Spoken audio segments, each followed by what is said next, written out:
Have you ever felt like that your life is not moving even if you're trying so hard? Like no matter how many goals you set or how motivated you are, you somehow end up becoming the same person again. And after a while you stop feeling excited about life. You feel mentally, emotionally, and even sometimes spiritually stuck. And the reason is that because you are trying to change a life which was created by your old identity. And the longer you stay disconnected from who you truly want to be, the heavier life starts to feel. Now, before we discuss about how to change your identity, you need to make sure that you understand why that you are actually stuck in this old version of yourself, why you are actually stuck in this identity. It's not because something is wrong with you. It's because you try to keep repeating the same patterns again and again because you are habitual to it. Your body is habituated to repeating the same daily tasks again and again.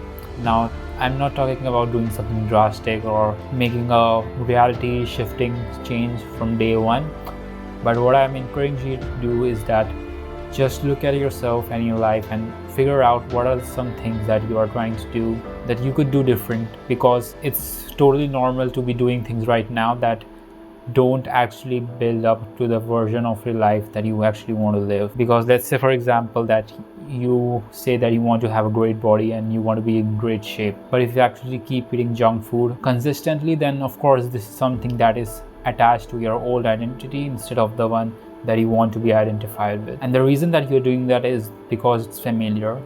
It feels safe to the body and your mind to just keep repeating the same old patterns instead of making a change. And I want to make clear for you that following your true path is not risky, but ignoring it is very much harmful to your life, because as time passes you will actually think back and look at your life and just feel what you could have done and what you didn't do. So if you feel joy in doing something, then that is a pretty strong signal, I would say, that you are aligned with that thing, that you actually want to do that thing and it actually nourishes your soul instead of draining it. So how do you actually be that version and live in that reality that you want to experience? In theory, it's pretty straightforward. Reality and identity are actually very interchangeable.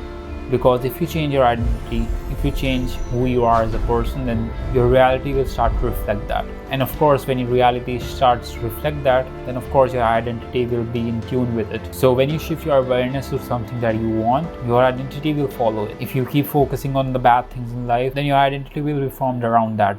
Your identity will be formed around those bad things that happen to you if you keep your attention laser focused on it. But if you keep your attention on the things that you actually want, then your identity starts to form around that. And here is how you do this identity shift process. Just take a few minutes out of the day to close your eyes and to actually feel yourself living that identity, living that reality that you want to experience right now. You don't have to let doubts creep in or your mind attack while you're doing this thing. All you have to do is just feel those emotions, feel those things that you will do when you are experiencing that reality. It doesn't have to be hard. You just need to simply make sure that you are feeling the emotions that you will feel when that is already due.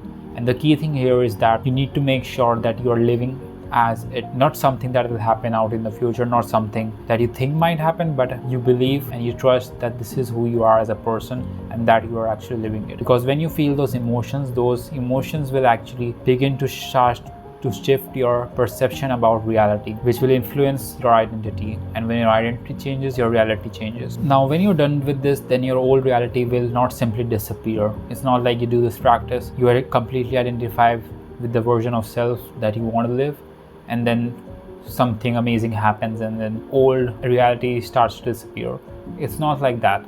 I mean, sometimes it can happen that something out of the ordinary happens and it shifts your life in a day or two, but for most of the times your old reality becomes irrelevant, because your attention should not be on your old reality but on the new perceived reality. Things might still stay the same, but it is your test to actually reinforce the new identity that you have embodied in yourself. So let's say you complete this practice and the next day you go to do your regular job and then you encounter a similar situation. You need to ask yourself, how will that new version of me react to it?